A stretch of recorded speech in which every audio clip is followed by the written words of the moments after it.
Qirg'iziston prezidenti Sadir Japarov raqobatdan qo'rqqani uchun o'z do'stini chopdi. Qamchiboq Qidirishevich biylik talashqiday men prezident bo'lib o'tirambu, je Qamchiboq Qidirishevich kelib o'tiradi, o'kobizga misol ayirmasi yo'q kim o'tiramiz. Потому что alдағы mekanim deb kuyib, men de o'shanday ele mekanim deb kuyib. Shuning uchun ayirma yo'q, kim o'zi o'tirgan. Shuning uchun talashmaydi. Andan sarsana bo'lib bo'ladi. 2020-yildan buyon joriy yilning 10-fevralga qadar Qirg'izistonda Milliy xavfsizlik davlat qo'mitasini boshqargan va navbatdagi prezident bo'lishi mumkinligi aytib kelingan Qamchibek Tashiyev lavozimidan ozod etilgach, shu kabi xabarlar ko'payib ketdi. Xo'sh, Tashiyev nima uchun xavfli raqibga aylandi? Fuqarolar uni potensial prezident deb ishonishlariga nimalar sabab bo'lgan? Mamlakat tarixida eng yaxshi tandem sifatida baholangan ikki amaldor o'rtasida rostdan ham raqobat bormidi? Tashiyev nega ishdan bo'shatilishi haqida hatto ogohlantirilmagan. Hozir mana shu savollarga javob topishga urinamiz.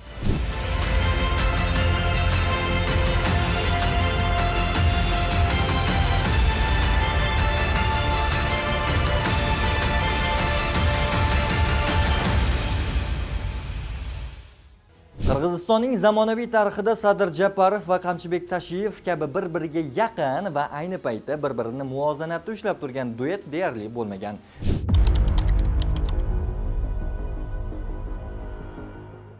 Siyosatning qattiq qonunlari shuni ko'rsatdiki, ikki qo'chqorning kallasi bir qozonda qaynamaydi. Yoki biroz boshqacha qilib aytganda, bir osmonga ikkita quyosh ko'plik qiladi. Tashiyevning ishdan olinishi yoki uning atrofidagi bosimlar shunchaki kadrlar almashinuvi emas, balki tizimli strategiyaning mahsuli deyish mumkin. Tashiyevning ishdan olinish haqidagi farazlarning boshida uning haddan tashqari kuchayib ketgani turadi. Bunda kuch ishlatar tuzilmalari ustidan nazorat ham rol o'ynagan bo'lishi mumkin. Tashiyev Milliy xavfsizlik davlat qo'mitasi rahbari sifatida nafaqat razvedka, balki korrupsiyaga qarshi kurash, chegara masalalari va hatto iqtisodiy jarayonlarga ham bir necha bor ta'sir o'tkaza boshlagandi. Qolaversa, Tashiyevning xalq ichidagi chiqishlari o'zini millat himoyachisi sifatida ko'rsatishi, ayniqsa Tojikiston bilan chegara mojarolaridagi roli uni Japarovning shunchaki yordamchisi emas, balki unga teng, kuchli, muqobil nomzodga aylantirdi. Ichki siyosiy elitada prezident kim o'zi, Japarovmi yoki Tashiyev degan savolning tez-tez yangrashi prezident ma'muriyati uchun jiddiy signal bo'lgandir ehtimol. Joriy yil fevral oyi boshida bir guruh taniqli davlat va jamoat arboblari prezident Sadir Japarovga muddatidan oldin prezidentlik saylovlarini o'tkazish tashabbusi bilan murojaat qilgandi. Ba'zi ekspertlar Tashiyev oliy lavozim uchun bo'lajak kurashga kirishi mumkin deb fikr bildirganida, Qamchibek Tashiyev bir necha bor prezidentlik poygasida qatnashmoqchi emasligini va Sadir Japarovni faqat qo'llab-quvvatlashini ma'lum qilgandi. Sadir Xo'jayevichdan alıp men bir prezident bo'lib olayın degan o'yim yo'q. Biz bir-birimizga bunday siyosatda birimizga butuz to'sib qo'yib, qayradan jo'liq tayoq bo'lib kelganimiz uchun mana mamlakatimiz o'ng'ib o'tadi. Tashiyevning vakolatlarini muddatidan oldin tugatish to'g'risidagi farmon imzolanish yuzasidan berilgan rasmiy bayonotda ham so'zma-so'z biz aytgan gaplar bo'lmasa-da, mazmunan shularga yaqin jumlalar bor. Sadir Japarovning matbuot kotibi Askat Alagazov prezidentning ushbu qarori davlat manfaatlari yo'lida jamiyatda, jumladan davlat tuzilmalari o'rtasida bo'linishning oldini olish va aksincha birlikni mustahkamlash maqsadida qabul qilinganini aytdi. Va aynan shu gaplar ko'pchilikda turli savollarni keltirib chiqardi. Shundan keyin Japarov avvalgi izohida jamiyatda bo'linishga yo'l qo'ymaslik haqida gapirganida Tashiyevni nazarda tutmagan edi deb prezident matbuot kotibi Askat Alagazov ma'lumot berdi. Davlat rahbari o'z izohiga qo'shimcha qilib, Bekbolot Talgarbekov, Emilbek Uzakbayev va boshqalar Qamchibek Tashiyev nomi ostida Jukorgu Kenish deputatlari, jamoat arboblari va ziyolilarga qo'ng'iroq qilib, ularni turli harakatlarga undaganini aytdi. Qamchibek Tashiyevning lavozimidan ozod etilishiga oid dastlabki izoh ayrim shaxslar tomonidan buzib talqin qilingan yoki noto'g'ri tushunilgan. General tomoniga o'tinglar, mana bunga qo'l qo'yinglar, shunday qilamiz deyishdi. Bu orqali ular o'z harakatlari bilan jamiyatda, jumladan davlat tuzilmalarida mas'ul lavozimlarni egallab turgan shaxslar o'rtasida salbiy vaziyat yuzaga kelishiga sharoit yaratgan. Shundan so'ng Qirg'izistonlik jamoat arbobi Bekbolot Talgarbekov huquq-tartibot idoralari xodimlari tomonidan qo'lga olindi. Bu haqida uning o'g'li Arslan Talgarbekov aytib chiqdi. Uning so'zlariga ko'ra, bugun 11-fevral kuni ertalab Bishkekning 8-mikrorayonidagi Talgarbekovning kvartirasiga militsiya xodimlari tintuv o'tkazish uchun kelgan. Ichki ishlar vazirligi matbuot xizmati esa qo'lga olish va tintuv haqidagi ma'lumotni rad etmoqda. Ma'lumot uchun, Bekbolot Talgarbekov mamlakat prezidentining yangi saylovini o'tkazishni zudlik bilan boshlash kerakligi haqida jamoaviy murojaat tashabbuskorlaridan biri edi. Hujjatni 75 kishi olimlar, sobiq bosh vazirlar, sobiq deputatlar va jamoat arboblari imzolagan. Ayni vaqtda hujjatni imzolagan 75 kishi tergovga jalb qilinayotgani haqida ma'lumotlar mavjud. Qiziqarli tomoni, Tashiyev ishdan bo'shatilganini Germaniyadagi shifoxonada davolanayotgan paytida bilgan. Bu qaror o'zi uchun kutilmagan bo'lganini aytdi.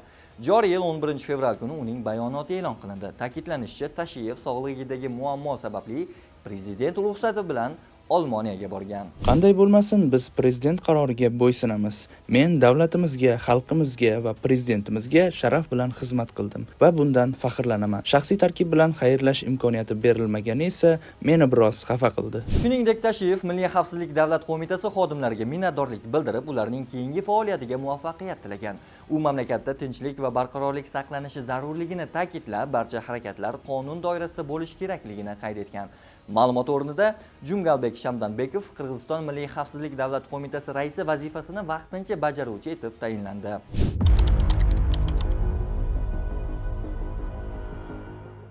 Tashiyevning xalq ichidagi obro'si uning bir necha keskin va populistik qadamlari evaziga o'sdi. Ulardan biri chegara masalasi.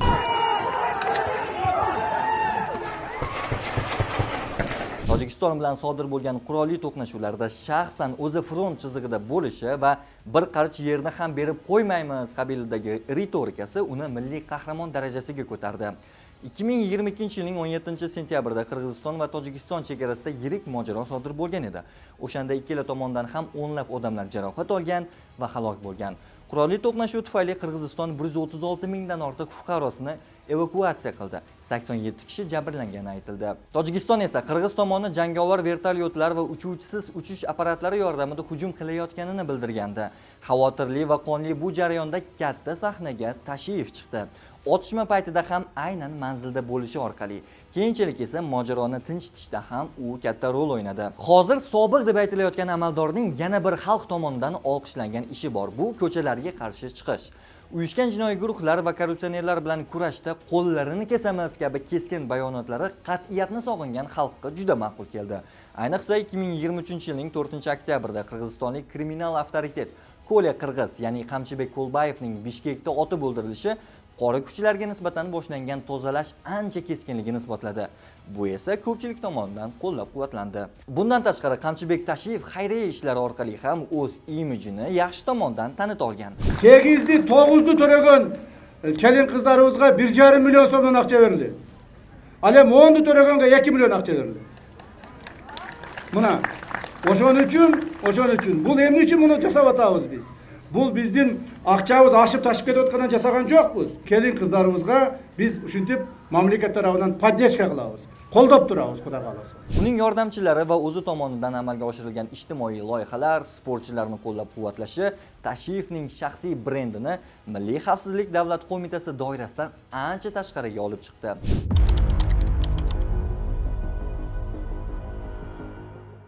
Siyosiy tahlilchilar Tashiyev va uning yaqin odamlari hamda yordamchilarining lavozimlaridan chetlatishini shohlarni qirqish operatsiyasi deb baholashmoqda. Maqsad Tashiyevni moliyaviy va ma'muriy resurslardan mahrum qilish. Mantiqan olganda bu fikrlarda ham jon bor. Har holda Japarov 2020-yildagi voqealarni yaxshi eslaydi. Uni amaldagi kursisiga saylov byulletenlari emas, to'stopollar olib kelgani o'zi uchun yaxshigina saboq bo'lgan ko'rinadi. Hokimiyat ko'chada va kuchi bilan almashishi mumkin bo'lgan davlatda eng yaqin do'st, eng xavfli dushmanga aylanishi hech gap emas. Agar Tashiyevning atrofida sadoqatli gvardiya shakllangan bo'lsa, bu amaldagi prezident uchun to'g'ridan-to'g'ri tahdid deb baholanishi aniq. Ehtimol shu sabab Tashiyevning birinchi o'rinbosari Qurbonbek Avazov, kiberxavfsizlik markazi direktori Daniel Risaliyev va antiterror markazi direktori Elizar Usmanov ham ishdan olindi. Qirg'izistonlik deputatlardan biri Umbatali Qidiraliyev Japarov do'stini ishdan olish haqidagi qarordan so'ng tuni bilan uxlamay chiqqanini aytdi. Kecha tuni hurmatli Sadir Nurg'o'joyevich prezidentimiz adag'i jana chechimdan keyin yaxshi uxladi da. Qamchibek Qidirshayevich Tashiyev adag'i o'rvatadi. Adag'i qiynaldi da kechach. Men өкөнөтен улуумда анын өзүм атман айтып кетким келет да, жоопкерчиликти алыпчы. Андай мындай түшүнбөй калгандар болот. Ошон үчүн мен чакырат элем. Баары жакшы болот. барыбыз бир болобуз, астыга койгон максаттарды жетебиz. Qirg'iziston prezidenti Sadir Japarov Xavfsizlik kengashi kotibi Rustam Mamasadikovni ham ishdan bo'shatdi va yana bir farmoni bilan uni Milliy xavfsizlik davlat qo'mitasi raisining birinchi o'rinbosari etib tayinladi.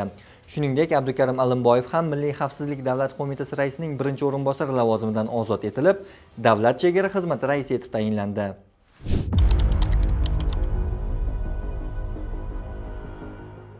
Japarov va Tashiyev munosabatlari 20 yildan ortiq tarixga ega. Ularning ittifoqi bir necha muhim bosqichlardan o'tgan.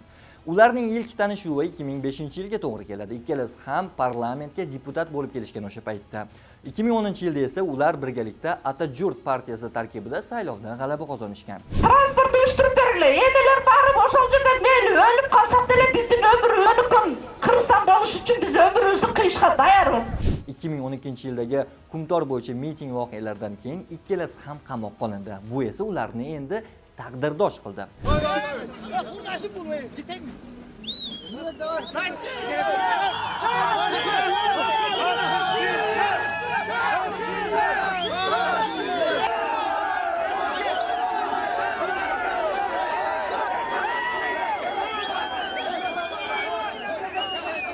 ...2020 yilda ularning hayotidagi yangi sahifa ochildi. Oktyabr oyida hokimiyat almashinuvi sodir bo'ldi.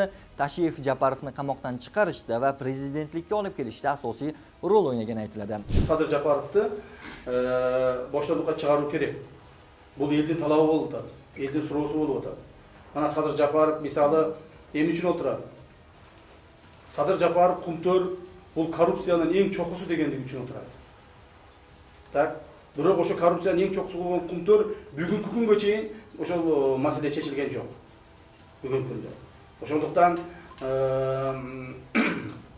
bu ikki odamni boshlanishga chiqaruvga mizam chekindi harakat jasashimiz kerak. 2021-2025 yillarni esa tandem davri nomi bilan atash mumkin. Mana shu oralikda Tashiyev Sadir Japarov mening birodarim, unga xiyonat qilmayman deb bir necha bor ta'kidlagan bo'lsa, Japarov uni mening eng ishonchli tayanchim deb atardi. Qamchibek Tashiyev o'z intervyularidan birida Sadir ikkimiz bir tanu bir jonmiz, bizni hech kim ayira olmaydi degan edi. Hozir nima bo'layotganini esa ko'rib turibsiz. Bizde Sadirxo'ja Jo'kovizni bu ömürde, bu turmuşda, bu yaşoda ajrashtiruv. Bu ömürün bütkenliginin gana sebebi bo'lishi mumkin da.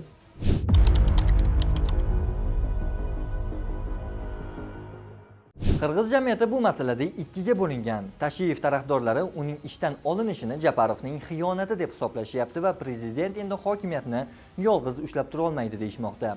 Barqarorlik tarafdorlari esa davlatda ikki hokimiyatlilik bo'lmasligi kerakligini, barcha tizimlar faqat bir shaxsga, prezidentga bo'ysunishi shartligini ta'kidlashyapti. Tashiyevning siyosiy sahnadan chetlatilishi Qirg'izistonda avtoritarizmning kuchayishi va yagona rahbar tizimiga o'tilayotganidan dalolat beradi deb endi bemalol ayta olamiz.